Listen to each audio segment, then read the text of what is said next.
Hello, my friends. We are back and we're going to keep reading some more of The Green Glass Sea together. So the last time that we read, Suze and Dewey went to the dump and they really started becoming friends. It was pretty exciting, and Dewey even stood up to some of the girls who were being mean to Suze.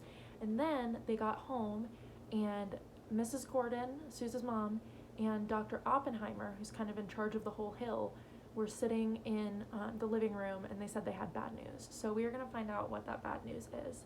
We're picking back up with chapter 20, which is called For the Duration. Suze stared at her mother, her stomach full of sharp ice. In her mind, she could see fire, explosions somewhere in the desert, her life blowing apart. "Something's happened to Daddy?" she asked. Her hands gripped the sides of her chair so hard she could feel a blister of varnish crackle under her fingernail. Her mother looked startled for a moment. She started to smile and shake her head, another moment, and then the smile disappeared, and there was only the head shake. "No, sweetie," she said in a soft voice. "Daddy's fine." She turned to Oppie, who nodded. "I saw him late last night. He's tired. We're all tired, but no." He stopped and looked down at the telegram in his hands. "No," he said, "Phil's fine." "But," Suze said, and as she said it, her mother got off the couch and walked toward the chair. Suze leaned forward, lifting her arms fractionally for the anticipated hug, but her mother only touched her cheek with the back of a hand and went over to the chair where Dewey sat with her hands clenched in her lap. "Dewey," Mrs. Gordon said, smoothing a hand across Dewey's dark curls. "Honey," and then her voice broke. Suze felt a wave of relief wash over her, as if a huge weight had been lifted off her chest. Dewey bit her lip, so hard it was white all the way around. She looked over at Oppie and said, "Papa." Oppie nodded. "Bad?" Suze heard her mother give a little cry, a squeak from somewhere in her throat. "He was hit by a car," Oppie said, "crossing the street in front of the Capitol. Soldiers just back from France, drunk and celebrating." He looked down at his hands. "An accident," he muttered. "A stupid accident." "He's..." "Yes." Oppie shook his head slowly, sadly. "I'm sorry. The police say he was killed instantly, that he never knew what hit him." Suze began to cry without a sound, tears rolling down her cheeks. Her mother was crying too, shaking, touching Dewey's hair with one hand, the other resting on Dewey's shoulder. Dewey didn't move. She stared at a place next to the front door and seemed to get smaller, as if she were sinking, shrinking into the chair. "I'll have to leave now, won't I?" Dewey said. Her voice was flat, not angry or sad or even cold, just flat. "I guess I should pack." "Oh, no, no!" Mrs. Gordon looked over at Oppie, who seemed startled by what Dewey had said. "Robert, she won't..." He sighed. "I really hadn't thought," he said. He looked at Dewey. "Is there someone we should call?" Dewey barely moved, but shook her head a minuscule no. "Grandparents, aunts, uncles, anyone?" Another tiny shake. "No." Oppie blew out a stream of air. "Well, nothing needs to be done tonight." He tried to smile, but he just looked weary. "Don't worry," he said. "Don't worry. We'll work it out." He looked at his watch. "But I've got the general waiting." He stood up and picked up his pork pie hat off the end table. "Walk me out, Terry?" "Sure. Let's grab a smoke." Mrs. Gordon stroked Dewey's hair once more, then got her Chesterfields from the coffee table, and the two adults went out the front door, leaving it open a few inches. Suze could hear the murmur of talking, too low for individual words. She sniffed and wiped her eyes with the back of her hand. "I'm really sorry," she said to Dewey. She wanted to say something else, something more, but what was there to say? Dewey nodded. "Thanks," she whispered. She didn't look at Suze. She didn't look at anything. She just sat there for a minute, two. Then, as if she just decided something, put both hands on the arms of the chair and pushed herself up. "I'm going for a walk," she said in that soft, flat voice. "Okay." Suze thought about asking if she wanted company, but was pretty sure she knew the answer, and didn't. She looked at the clock on the mantel. As if reading Suze's mind, Dewey said, "I don't think I'll be hungry." "Yeah, okay." Dewey walked slowly, almost formally, into the kitchen. Suze heard the screen door open, and then a faint padding as Dewey went down the outside stairs. Suze sat in the living room, staring at the pattern of the rug she'd never really noticed before, listening to the murmur of grown-up voices. She heard a pause, the click of a Zippo lighter, and then the murmuring continued. Eventually, she got up and went into the kitchen, for no other reason than she didn't want to sit in that chair anymore.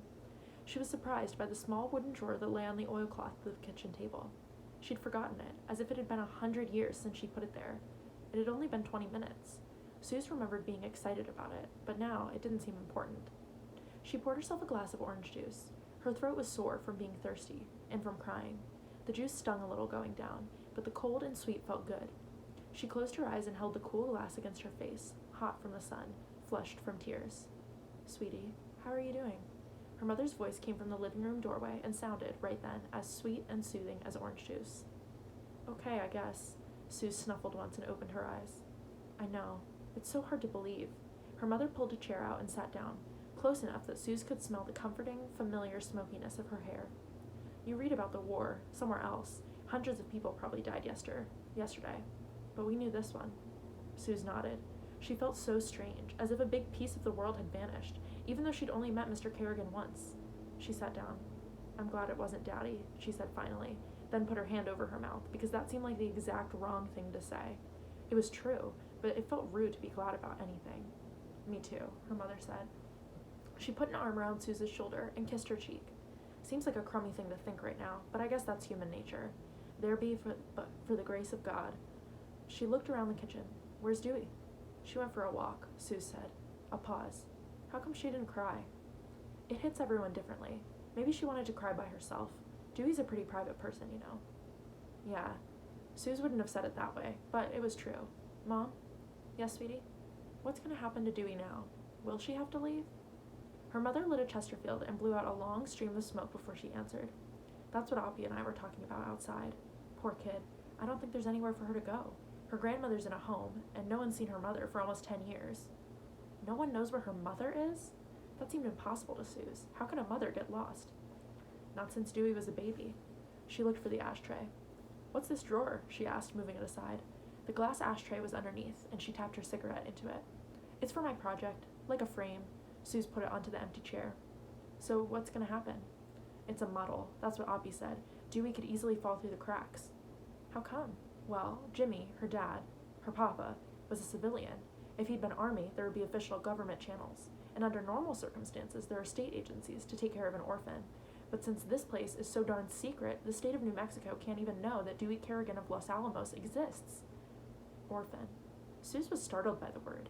Even though it was 80 degrees outside, she imagined Dewey in snow, in rags, begging, or being locked away in some huge stone building, cold and forbidding. She's not really an orphan, though, is she? Not if she's got a mother. Not technically, but for all practical purposes, she is. So what's going to happen to her? Suze asked for the third time, sounding a little impatient. Her mother let out another stream of smoke.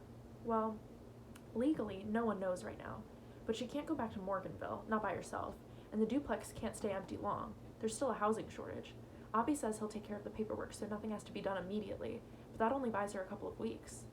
And then what? I guess I'll have to box up Jimmy's things, put them in storage. She looked like she was going to cry again, and busied herself stubbing out her cigarette as if it were the most important thing she'd ever done. But where will Dewey go? Suze asked. Sweetie, I don't really know. Can't she stay here? For now, yes. Would that be all right with you? Suze glanced at the drawer she and Dewey brought home from the dump, and her thoughts seemed to carrom around its corners. If anyone had told her 2 months ago that she'd be asking to let Dewey stay with her, she'd have told them they were nuts. But it felt right.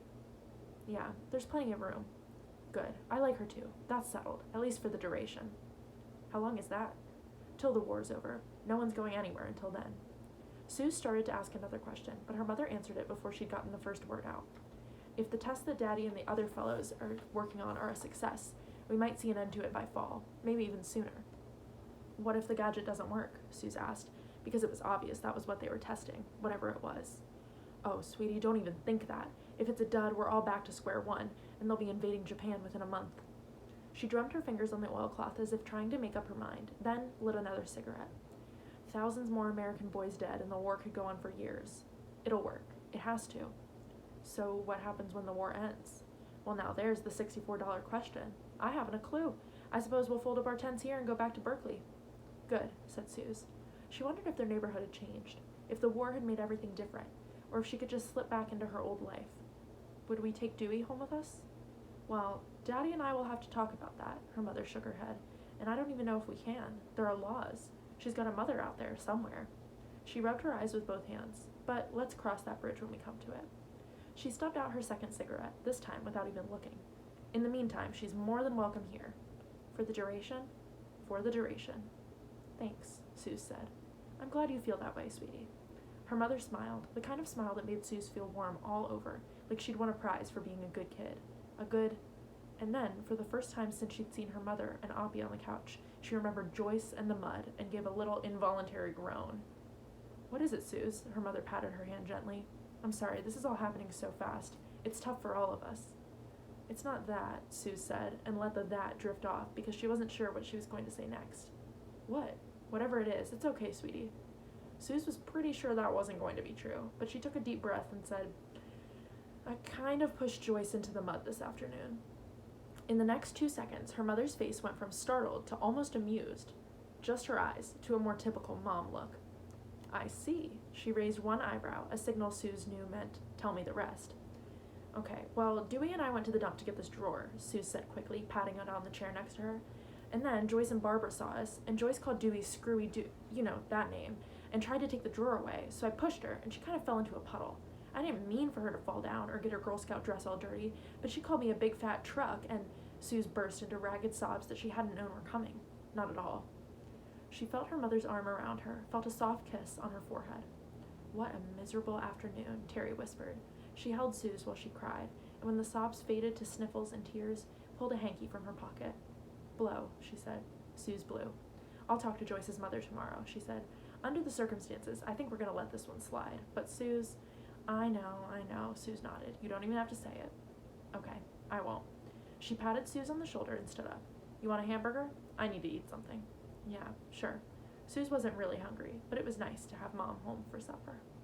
All right, so that was kind of a sad chapter, but I think it's good that Suze and Dewey are becoming friends because that way I think it'll make it a little bit easier on Dewey, even though she's going through such a hard situation. All right, so stay tuned for tomorrow's video and we will pick back up with the next chapter. Bye, guys.